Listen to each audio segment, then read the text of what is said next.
गौरी पुत्र गणेश भगवान की जय, माता पार्वती की जय। ओम नमः शिवाय। नमस्कार दोस्तों, आप सभी को महाशिवरात्रि व्रत की हार्दिक शुभकामनाएं। आज भगवान भोलेनाथ को प्रसन्न करने का सबसे बड़ा दिन है। आज महाशिवरात्रि का महापर्व है। महाशिवरात्रि का व्रत करने से मनुष्यों के सभी दुखों और पीड़ाओं का अंत हो जाता है एवं समस्त मनोकामनाओं की पूर्ति होती है। भगवान शिव और माता पार्वती की कृपा से धन्य धान्य सुख सौभाग्य और समृद्धि की प्राप्ति होती है। तो आज मैं आपको सुना रही हूँ महाशिवरात्रि व्रत की बड़ी ही दुर्लभ कथाएं। इन कथाओं को सुनने से ही महाशिवरात्रि का व्रत पूर्ण माना जाता है। तो आप लोग बड़ी ही श्रद्धा और प्रसन्न चित्त मन से भगवान शिव और माता पार्वती के चरणों का ध्यान करते हुए इन सभी कथाओं को पूरा अवश्य सुनिएगा और कमेंट बॉक्स में हर हर महादेव अवश्य लिखिएगा। एक बार चित्रभानु नामक एक शिकारी था। पशुओं की हत्या करके वह अपने कुटुंब का पालन करता था। वह एक साहूकार का ऋणी था, लेकिन ऋण समय पर न चुकाने सकने पर क्रोधित होकर साहूकार ने उसको शिव मठ में बंदी बना लिया। संजोग से उस दिन शिवरात्रि थी। बंदी रहते हुए शिकारी मठ में शिव संबंधी धार्मिक बातें सुनता रहा।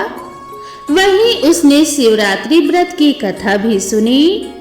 संध्या होने पर साहूकार ने उसे बुलाया और ऋण चुकाने के लिए पूछा, तो शिकारी ने अगले दिन सारा ऋण चुका देने का वचन दिया। साहूकार ने उसकी बात मान ली और उसे छोड़ दिया। शिकारी जंगल में शिकार करने के लिए निकला, लेकिन दिन भर बंदी गृह में रहने के कारण भूख प्यास से व्याकुल था।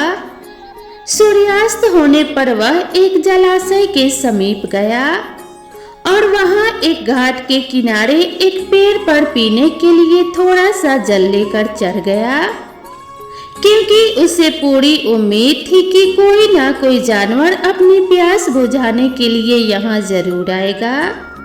जिस पेड़ पर वह चढ़ा था वह पेड़ बेलपत्र का पेड़ था और उसी पेड़ के नीचे शिवलिंग भी था, जो सूखे बेलपत्रों से ढके होने के कारण दिखाई नहीं दे रहा था। शिकारी को उसका पता न चला। भूख और प्यास से थका वह उसी मचान पर बैठ गया। मचान बनाते समय उसने जो टहनियां तोड़ी वे संजोग से शिवलिंग पर जा गिरी। इस प्रकार दिन भर भूखे प्यासे शिकारी का व्रत भी हो गया और शिवलिंग पर बेलपत्र भी चढ़ गए। एक पहर रात्रि बीत जाने पर एक गर्भिणी हिरनी तालाब पर पानी पीने पहुंची। शिकारी ने धनुष पर तीर चढ़ाकर जैसे ही प्रत्यंचा खींची, उसके हाथ के धक्के से कुछ पत्ते एवं जल की कुछ बूंदें नीचे बने शिवलिंग पर जा गिरी और अनजाने में ही शिकारी की पहले पहर की पूजा हो गई। हिरनी शिकारी से बोली, मैं गर्भिणी हूँ, शीघ्र ही प्रसव करूंगी। तुम एक साथ दो जीवों की हत्या करोगे, जो कि ठीक नहीं है। मैं अपने बच्चे को जन्म देकर शीघ्र ही तुम्हारे समक्ष प्रस्तुत हो जाऊंगी, तब तुम मुझे मार लेना। शिकारी ने प्रत्यंचा ढीली कर दी और हिरनी जंगली झाड़ियों में लुप्त हो गई। कुछ ही देर बाद एक और हिरनी उधर से निकली। शिकारी की प्रसन्नता का ठिकाना ना रहा। समीप आने पर उसने धनुष पर बाण चढ़ाया। इस बार फिर कुछ बेलपत्र नीचे शिवलिंग पर जा गिरे और अनायास ही शिकारी के दूसरे पहर की भी पूजा हो गई। तब उसे देख हिरनी ने विनम्रता पूर्वक निवेदन किया कि मैं थोड़ी देर पहले ऋतु से निवृत्त हुई हूँ, कामातुर हिरनी हूँ, अपने प्रिय की खोज में भटक रही हूँ। मैं अपने पति से मिलकर शीघ्र ही तुम्हारे पास आ जाऊंगी। शिकारी ने उसे भी जाने दिया। 2 बार शिकार को खोकर वह चिंता में पड़ गया। रात्रि का आखिरी पहर बीत रहा था। तभी एक अन्य हिरनी अपने बच्चों के साथ उधर से निकली। शिकारी धनुष पर तीर चढ़ाकर छोड़ने ही वाला था कि हिरनी बोली, मैं इन बच्चों को इनके पिता के हवाले करके लौट आऊंगी, तब तुम मुझे मार देना। इस समय तुम मुझे मत मारो। शिकारी हंसा और बोला, सामने आए शिकार को छोड़ दूं? मैं ऐसा मूर्ख नहीं। इससे पहले मैं 2 बार अपना शिकार खो चुका हूँ। मेरे बच्चे भूख प्यास से तड़प रहे होंगे। उत्तर में हिरनी ने कहा, जैसे तुम्हें अपने बच्चों की ममता सता रही है, ठीक वैसे ही मुझे अपने बच्चों की फिक्र है। इसीलिए सिर्फ बच्चों के नाम पर मैं थोड़ी देर के लिए जीवन दान मांग रही हूँ। मेरा विश्वास करो, मैं इन्हें इनके पिता के पास छोड़कर तुरंत लौटने की प्रतिज्ञा करती हूँ। हिरनी का दीन स्वर सुनकर शिकारी को उस पर भी दया आ गई। उसने उस हिरनी को भी जाने दिया। शिकार के अभाव में बेल के वृक्ष पर बैठा शिकारी बेलपत्र तोड़ तोड़ कर नीचे फेंकता जा रहा था। इस तरह उसके तीसरे पहर की भी पूजा अपने आप ही संपन्न हो गई। सूर्य उदय होने वाला था तो एक हष्ट पुष्ट हिरन उसी रास्ते पर आया। शिकारी ने सोच लिया कि इसका शिकार तो वह अवश्य करेगा। शिकारी की तनी प्रत्यंचा देखकर हिरन विनीत स्वर में बोला, भाई, यदि तूने मुझसे पूर्व आने वाली 3 हिरनियों तथा छोटे छोटे बच्चों को मार डाला है तो मुझे भी मारने में विलंब ना करो, ताकि मुझे उनके वियोग में एक क्षण भी दुख ना सहना पड़े। मैं उन हिरनियों का पति हूँ। यदि तुमने उन्हें जीवन दान दिया है तो मुझे भी कुछ क्षण का जीवन दान देने की कृपा करो। मैं उनसे मिलकर तुम्हारे सामने उपस्थित हो जाऊंगा। हिरन की बात सुनकर शिकारी ने सारी कथा हिरन को सुना दी। तब हिरन ने कहा, मेरी 3 पत्नियां जिस प्रकार प्रतिज्ञाबद्ध होकर गई हैं, वे मेरी मृत्यु से अपने धर्म का पालन नहीं कर पाएंगी। अतः जैसे तुमने उन्हें विश्वास पात्र मानकर छोड़ा है, वैसे ही मुझे भी जाने दो। मैं उन सब के साथ तुम्हारे सामने शीघ्र ही उपस्थित होता हूँ। उपवास, रात्रि जागरण तथा शिवलिंग पर बेलपत्र चढ़ने से शिकारी का हिंसक हृदय निर्मल हो गया था। उसमें भगवत शक्ति का वास हो गया था। उसके हाथ से धनुष तथा बाण छूट गया और उसने मृग को जाने दिया। थोड़ी ही देर बाद वह हिरन सब परिवार शिकारी के समक्ष उपस्थित हो गया ताकि वह उनका शिकार कर सके। किंतु जंगली पशुओं की ऐसी सत्यता, सात्विकता एवं सामूहिक प्रेम भावना देखकर शिकारी को अपने ऊपर बड़ी ग्लानि हुई। उसके नेत्रों से आंसुओं की झड़ी लग गई। उस मृग परिवार को न मारकर शिकारी ने अपने कठोर हृदय को जीव हिंसा से हटाकर सदा के लिए कोमल एवं दयालु बना लिया।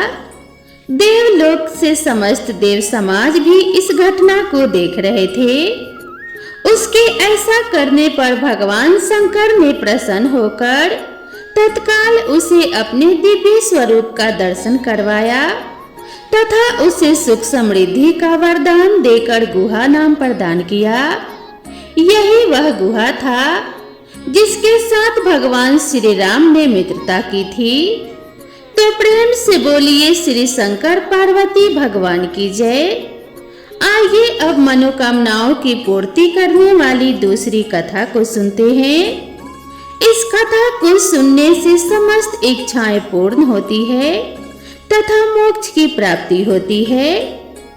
एक बार की बात है, माता पार्वती शिवजी को पति रूप में प्राप्त करने के लिए घोर तपस्या कर रही थी। उनके तप को देखकर देवताओं ने शिवजी से देवी की मनोकामना को पूर्ण करने की प्रार्थना की। शिवजी ने पार्वती जी की परीक्षा लेने के लिए सप्त ऋषियों को भेजा। सप्त ऋषियों ने शिवजी के सैकड़ों अवगुण गिनाए, पर पार्वती जी को महादेव के अलावा किसी और से विवाह मंजूर नहीं था। विवाह से पहले सभी वर अपनी भावी पत्नी को लेकर आश्वस्त होना चाहते हैं। इसीलिए शिवजी ने स्वयं भी पार्वती जी की परीक्षा लेने की ठानी। भगवान शंकर प्रकट हुए और पार्वती जी को वरदान देकर अंतर्ध्यान हुए। इतने में पार्वती माता जहां तप कर रही थी, वहीं पास में तालाब में मगरमच्छ ने एक लड़के को पकड़ लिया। लड़का जान बचाने के लिए चिल्लाने लगा। पार्वती जी से उस बच्चे की चीख सुनी नहीं गई। द्रवित हृदय होकर वह तालाब पर पहुंची। वहां पहुंचकर देखती है कि मगरमच्छ लड़के को तालाब के अंदर खींच कर ले जा रहा है। लड़के ने देवी को देखकर कहा, मेरी ना तो माँ है और ना ही बाप, ना ही कोई मित्र है। माता आप मेरी रक्षा करें। पार्वती जी ने कहा कि हे मगरमच्छ, इस लड़के को छोड़ दे। मगरमच्छ बोला, दिन के छठे पहर में जो मुझे मिलता है उसे अपना आहार समझकर स्वीकार करना मेरा नियम है। ब्रह्मदेव ने दिन के छठे पहर इस लड़के को भेजा है, मैं इसे क्यों छोड़ूं? पार्वती जी ने विनती की कि तुम इसे छोड़ दो, बदले में तुम्हें जो चाहिए वह मुझसे कहो। मगरमच्छ बोला कि एक ही शर्त पर मैं इसे छोड़ सकता हूँ। आपने तप करके महादेव जी से जो वरदान लिया है, यदि उस तप का फल मुझे दे दो तो मैं इसे छोड़ दूंगा।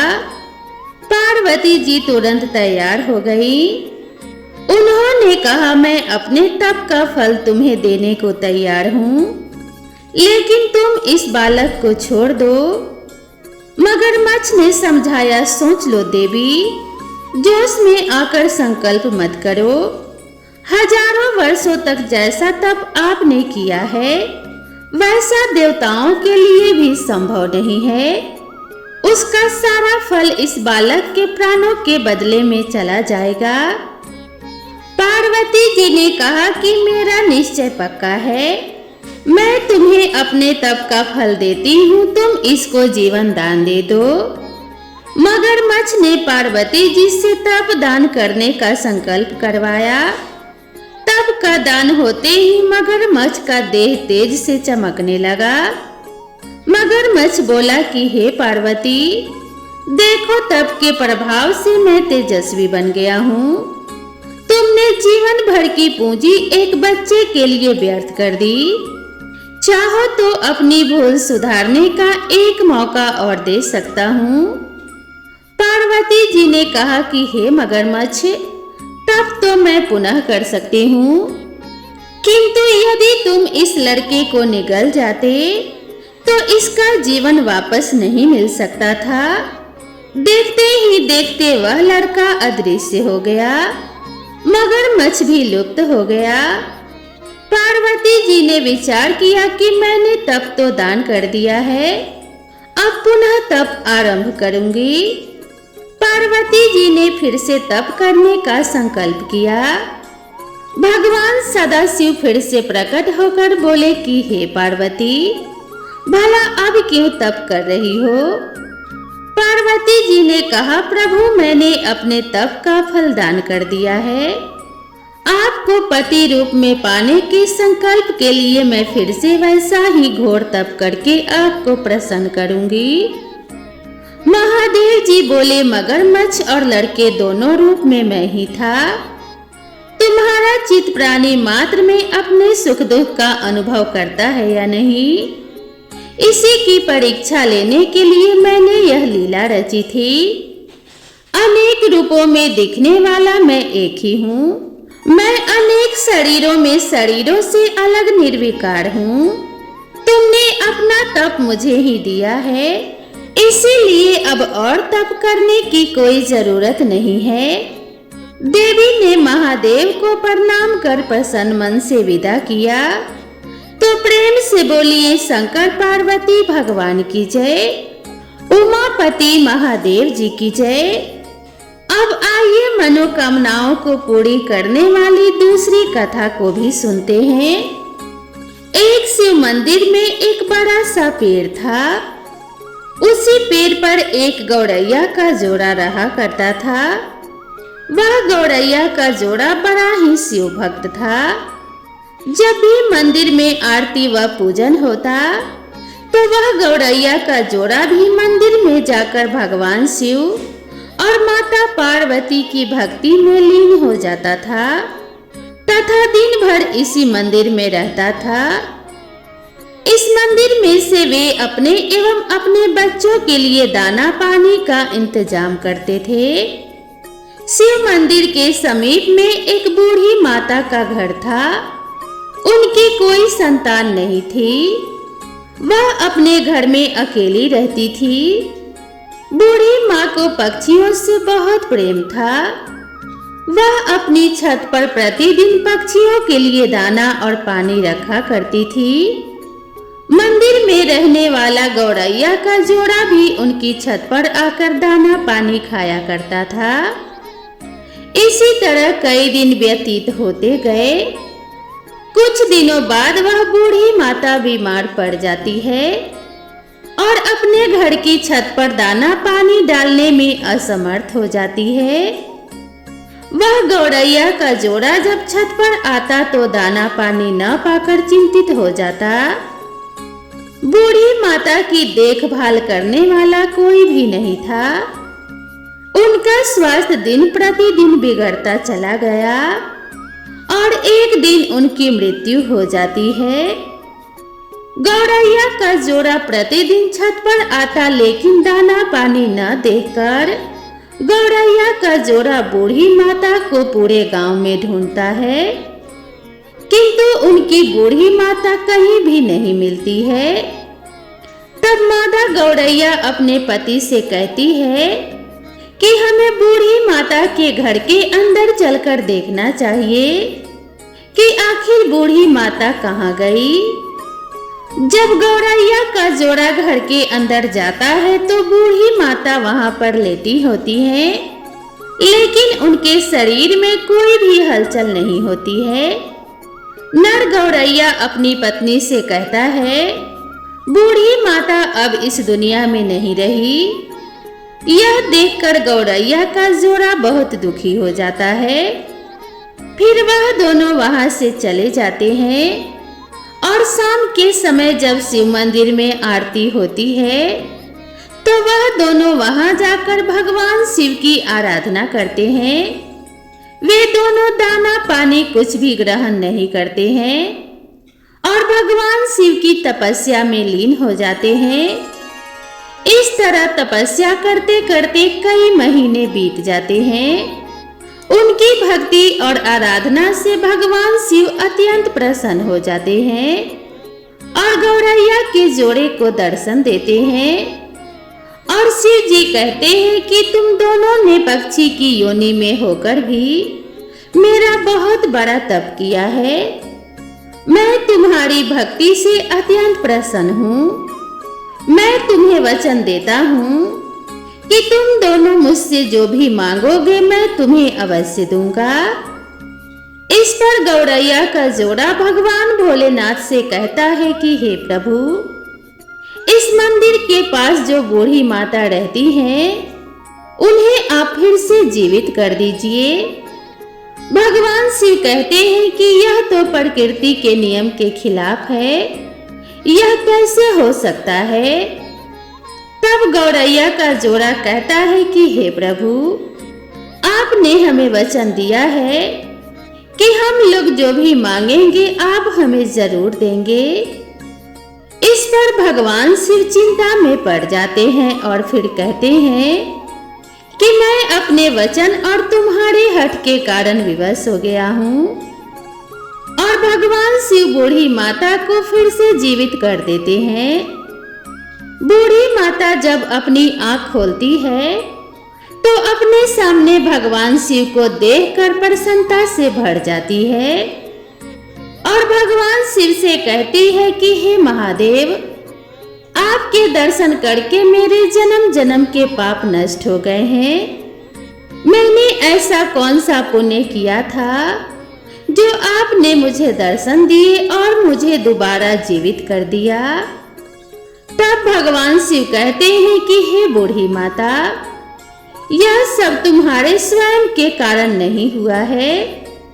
जिस गौरैया के जोड़े को तुम प्रतिदिन दाना पानी देती थी, उस गौरैया के जोड़े के कारण ही ऐसा संभव हुआ है। उन दोनों ने दिन रात मेरी कठोर तपस्या की है, जिसके कारण मैंने प्रसन्न होकर तुम्हें जीवन दान दिया है। ऐसा कहकर भगवान शिव अंतर्ध्यान हो जाते हैं। बूढ़ी माता फिर से प्रतिदिन अपनी छत पर पक्षियों के लिए दाना पानी रखने लगती है और वह गौरैया का जोड़ा फिर से खुशी खुशी वहां पर आने लगता है। बूढ़ी माता उस गौरैया के जोड़े से कहती है कि तुम दोनों ने मुझ पर बड़ा एहसान किया है, इसीलिए मैं चाहती हूँ कि तुम दोनों मेरे घर पर ही आकर रहो। फिर गौरैया का जोड़ा बूढ़ी माता के घर में ही रहने लगता है। धीरे धीरे गौरैया चिड़िया और बूढ़ी माता की ख्याति पूरे गांव में फैल जाती है और जो भी उस गौरैया के जोड़े और बूढ़ी माता के दर्शन कर लेता तो भगवान शिव और माता पार्वती की कृपा से उसकी सभी मनोकामनाएं पूर्ण हो जाती और उसके सारे रोग ठीक हो जाते। भारत के गुजरात में आज भी बूढ़ी माता और गौरैया का मंदिर स्थित है। जैसे भगवान भोलेनाथ ने गौरैया की मनोकामनाएं पूर्ण की, ऐसे ही अपने सभी भक्तों की मनोकामनाएं पूर्ण करना। तो प्रेम से बोलिए हर हर महादेव, माता पार्वती और भगवान शिव शंकर की जय। अब आइए श्रवण करते हैं सभी मनोकामनाओं की पूर्ति करने वाली भगवान शिव और माता पार्वती की दूसरी कथा। इस कथा को पूरी श्रद्धा और प्रसन्नचित मन से पूरा अवश्य सुनिएगा। एक गांव में भगवान शिव का परम भक्त एक ब्राह्मण रहता था। पंडित जी जब तक रोज सुबह ब्रह्म मुहूर्त में उठकर नित्य कर्मों से निवृत्त होने के पश्चात भगवान शिव शंकर का पूजन नहीं कर लेते थे, तब तक उन्हें चैन नहीं पड़ता था। जो कुछ भी दान दक्षिणा में आ जाता, उसी से पंडित जी अपना गुजारा किया करते थे और दयालु तो इतने थे कि जब भी कोई जरूरतमंद मिल जाता तो अपनी क्षमता के अनुसार उसकी सेवा जरूर करते थे। इस कारण शिव जी के परम भक्त ब्राह्मण देवता गरीबी का जीवन व्यतीत कर रहे थे। पंडित जी की इस दानी प्रवृत्ति से उनकी पत्नी उनसे चिढ़ती तो थी, किंतु उनकी भक्ति परायणता को देख उनसे अत्यधिक प्रेम भी करती थी। इसीलिए वह कभी भी उनका अपमान नहीं करती थी। साथ ही अपनी जरूरत का धन वह आस पड़ोस में मजदूरी करके जुटा लेती थी। एक समय ऐसा आया जब मंदिर में दान दक्षिणा कम आने लगी, जिससे पंडित जी को आर्थिक तंगी का सामना करना पड़ा।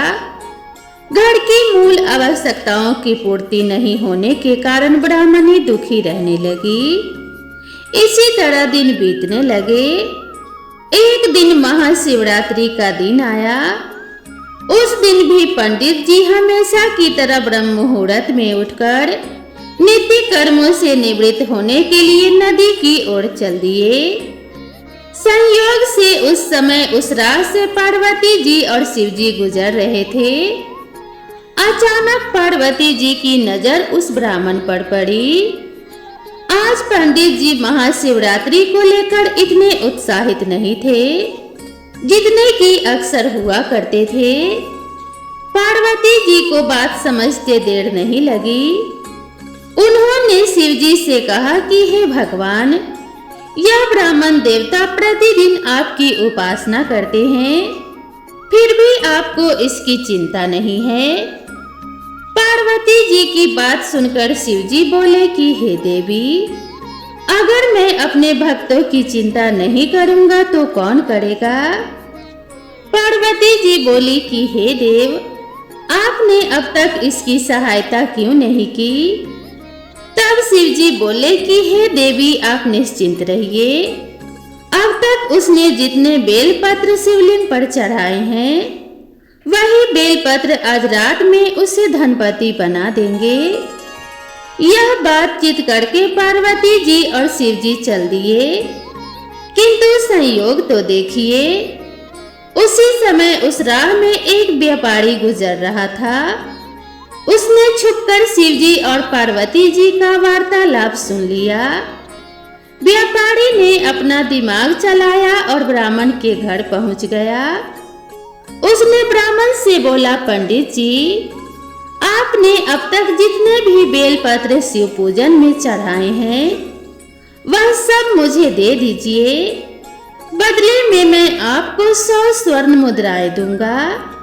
पंडित जी ने अपने पत्नी से पूछा तो वह बोली, पुण्य का दान तो ठीक नहीं है, किंतु अगर आपका मन करे तो दे दीजिए। हमें धन की आवश्यकता है, इसीलिए दे दीजिए। पंडित जी ने सारे बेलपत्र एक बोरे में भरकर सेठ जी को दे दिए। सेठ जी बेलपत्र चढ़ाकर देखने लगे कि कब शिव जी कृपा करेंगे और कब वह धनपति बन जाएंगे। प्रतीक्षा करते करते सेठ जी को आधी रात हो गई। सेठ जी चमत्कार देखने के लिए बहुत उतावले हो रहे थे। आखिर में तीसरा पहर गुजरने के बाद सेठ जी के सबर का बांध टूट ही गया और क्रोध में आकर सेठ जी ने शिवलिंग को झंझोड़ने लगे। फिर अचानक से चमत्कार हुआ। सेठ जी के हाथ शिवलिंग से चिपके रह गए। उन्होंने बहुत प्रयास किया किंतु हाथ हिले तक नहीं। थक हार कर सेठ जी ने शिव जी से क्षमा याचना की। तब भगवान शिव बोले कि हे लोभी सेठ, जिस ब्राह्मण से तूने यह बेलपत्र खरीदे हैं, उसे 1000 स्वर्ण मुद्राएं दे, तब जाकर तेरे हाथ छूटेंगे। प्रातः काल जब पंडित जी पूजन के लिए आए तो उन्होंने देखा कि सेठ जी के हाथ शिवलिंग से चिपके हुए हैं और सेठ जी रो रहे हैं। उन्होंने पूछा तो सेठ जी बोले, पंडित जी शीघ्रता से मेरे बेटे को 1000 स्वर्ण मुद्राएं लेकर मंदिर आने को कहिए। पंडित जी ने सेठ के बेटे को बुलाया और सेठ ने वह स्वर्ण मुद्राएं ब्राह्मण को दिलवा दी। तब जाकर सेठ के हाथ शिवलिंग से छूटे। यह देखकर पार्वती जी शिव जी से पूछती हैं कि हे नाथ, आपने अब तक अपने भक्त को कोई धन नहीं दिया। शिव जी बोले कि हे देवी, मेरे पास कहाँ है धन जो मैं दूंगा, किंतु मेरा भक्त अब गरीब नहीं है, तुम स्वयं देख लो। जैसी कृपा भगवान शिव और माता पार्वती ने उस ब्राह्मण पर की, ऐसी ही कृपा भगवान शिव हम सभी पर करें। तो प्रेम से बोलिए शंकर पार्वती भगवान जी की जय। अब आइए मनोकामना को पूरी करने वाली दूसरी कथा को सुनते हैं। महाशिवरात्रि के दिन इस कथा को सुनने से अपार धन की प्राप्ति होती है। एक बार की बात है, रावण ने कुबेर को लंका से निकाल दिया और कुबेर को मुख्य भूमि की ओर पलायन करना पड़ा। अपना राज्य और प्रजा को खोने की निराशा में उन्होंने शिव जी की पूजा करनी शुरू की और एक शिव भक्त बन गए। भगवान शिव जी ने दया भाव दिखाते हुए उन्हें एक अन्य राज्य और संसार का सारा धन दे दिया। इस तरह कुबेर जी संसार के सबसे अमीर व्यक्ति बन गए। धन मतलब कुबेर, यह कुछ इस प्रकार से देखा जाने लगा। कुबेर शिव जी के महान भक्त बन गए, परंतु जब भक्त को यह लगने लगा कि वह सबसे महान भक्त है, तो यह समझ जाए कि सब खोने वाला है। कुबेर को लगने लगा कि वह शिव को इतना कुछ अर्पित करते हैं, तो वे एक महानतम भक्त हैं। और बेशक शिव जी ने चढ़ावे में विभूति के अलावा कुछ भी नहीं छुआ, पर कुबेर खुद को महान समझने लगे, क्योंकि वे शिव जी को इतना कुछ चढ़ावे के रूप में भेंट करते थे। एक दिन कुबेर शिव जी के पास गए और कहा, मैं आपके लिए क्या कर सकता हूँ? मैं आपके लिए कुछ करना चाहता हूँ। शिव जी ने कहा कि तुम मेरे लिए क्या कर सकते हो? कुछ भी नहीं, क्योंकि मुझे किसी चीज की आवश्यकता ही नहीं है। मैं ठीक हूँ, परंतु मेरा बेटा। उन्होंने गणपति जी की ओर इशारा करते हुए कहा, यह लड़का हमेशा भूखा रहता है, इसे अच्छे से भोजन करा दो, यह तो अत्यंत सरल है। कहकर कुबेर जी गणपति को अपने साथ भोजन के लिए ले गए। उन्होंने गणपति जी को खाना खिलाना शुरू किया और वे खाते गए और खाते ही गए। कुबेर ने सैकड़ों रसोइयों की व्यवस्था की और प्रचुर मात्रा में खाना बनाना शुरू किया। उन्होंने यह सारा भोजन गणेश जी को परोसा और वे खाते ही रहे। कुबेर चिंतित हो उठे और कहा, रुक जाओ, अगर इतना खाओगे तो तुम्हारा पेट फट जाएगा। गणपति जी ने कहा, आप उसकी चिंता मत करो। देखिए, मैंने एक सांप को एक कमर के पेटी के रूप में बांध रखा है, तो आप मेरे पेट की चिंता ना करें। मुझे भूख लगी है, मुझे खाना खिलाएं। आपने कहा था कि आप मेरी भूख मिटा सकते हैं। कुबेर ने सारा धन खर्च कर दिया। कहते हैं कुबेर ने दूसरों से भी भोजन मंगवा के गणेश जी को खिलाया। गणपति जी ने सारा भोजन खाने के बाद भी कहा, मैं अभी भी भूखा हूँ, मेरा भोजन कहाँ है? तब कुबेर को एहसास हुआ कि उन्होंने शिव जी के सामने झुककर कहा, मैं समझ गया, मेरा धन आपके सामने एक तिनके के समान भी नहीं है। जो आपने मुझे दिया उसी का कुछ अंश आपको वापस देकर मैंने खुद को एक महान भक्त समझने की गलती की, और इस क्षण के बाद मेरा अहंकार टूट गया। यह कहकर उन्होंने भगवान शिव की जय जयकार की। बोलिए गणेश जी महाराज की जय, बोलिए श्री शंकर पार्वती भगवान जी की जय। महाशिवरात्रि के शुभ अवसर पर भगवान शिव और माता पार्वती से ऐसी ही प्रार्थना है कि जैसे आपने कुबेर देव पर कृपा करी, वैसे अपने सभी भक्तों पर करना, अपने भक्तों का कल्याण करना और उनका घर धन्य धान्य से भर देना। तो दोस्तों, आप सभी को यह वीडियो कैसी लगी कृपया कमेंट करके ज़रूर बताएं। ऐसे ही नई नई वीडियो और नई नई कहानियों के लिए मेरे चैनल से जुड़े रहें। तो मिलते हैं इसी तरह की नई कथा और नई कहानी के साथ। तब तक के लिए राधे राधे।